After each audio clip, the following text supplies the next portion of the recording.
Coming up.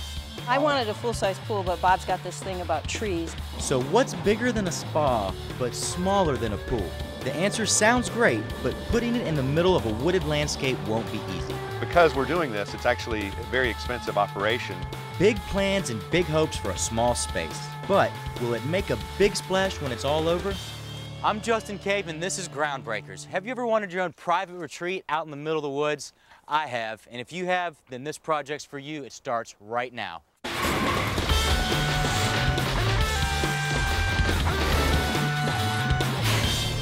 guys have a great wooded property back here. Tell me a little bit about it. Well, my folks and my grandmother moved out here about 60 years ago after the war, and my folks had 25 acres on the other side of the road, and my grandmother had 20 acres over here, and we fortunately ended up with 10 acres of that property, and we built a house on it 23 years ago. You guys have been here ever since? Yep, we live right in the middle of it. Then the crew takes a long list of careful measurements to get everything laid out just right. In that spot, from where you're at right now, we're still going down 10 inches, okay? So we've taken out 12 inches from where Mario's got the stick to the bottom. We need to be at about 21, 22, so we need about 10 more, okay? Today we're going to try to complete grading this area to get it down to the level at which the landscape architect has specified, which will also create for us an environment where we know where the top of the pool is. That's important because tomorrow we're going to start excavating for the pool. We need to be able to set an elevation, a specific elevation, which to us will be the top of the patio. The pool contractor will then come in and match the top of his pool to the top of our patio.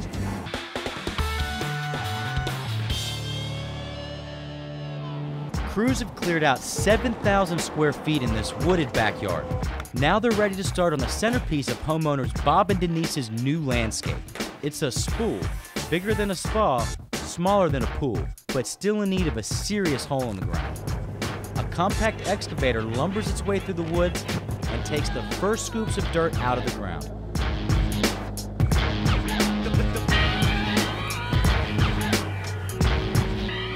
Denise is keeping a close eye on things during the dig, even taking some shots with the camera phone to send to Bob. Bob wanted the spool dug by hand so the crew wouldn't have to come through the woods with a piece of heavy machinery. Today, there's more than one. He did ask on the phone, I just talked to him a minute ago. He said, did the backhoe come? And I said, Bob, yes. He goes, are there 3 pieces out there? I said, yes, but they're smaller.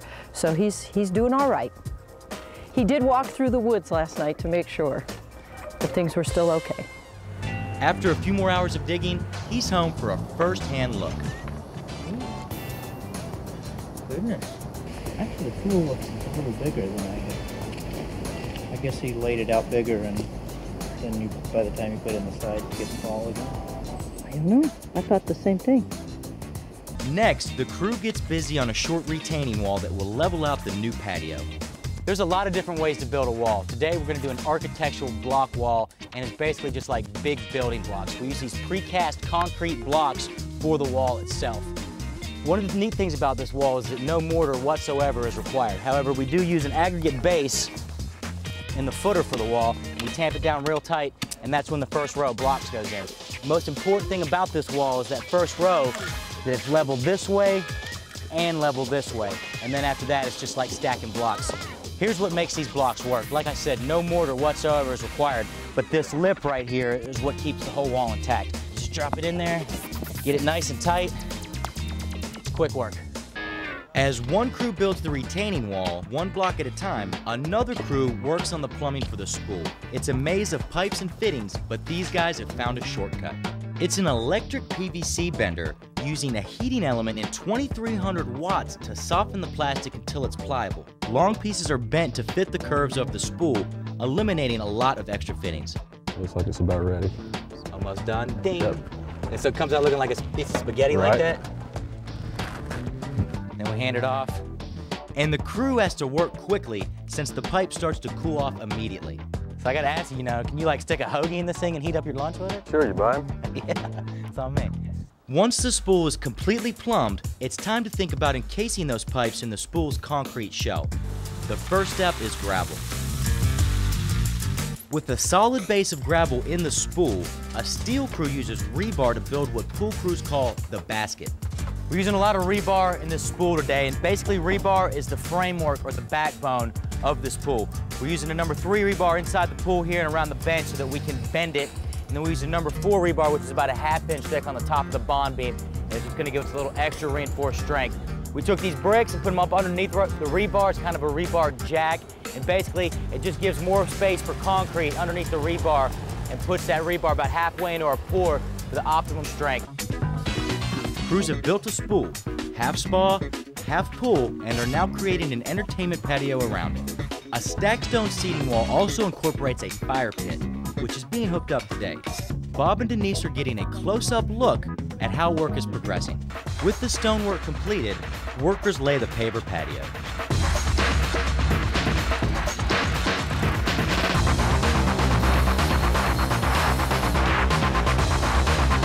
This paver patio is almost complete. We're doing the finishing step right here, which is sealing it.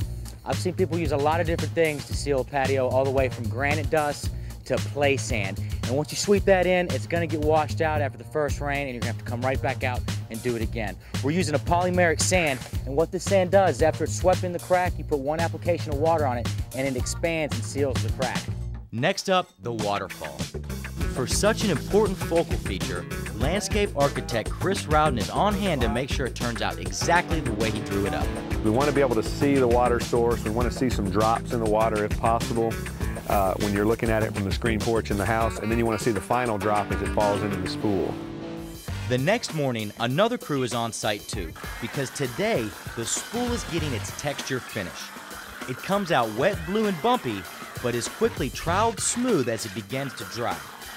The final step is a wash that flushes away much of the bright blue colorant, exposing a multicolored pebble aggregate underneath. Today, plants are on the menu. We've got the majority of the hardscapes in, so now it's time for plants.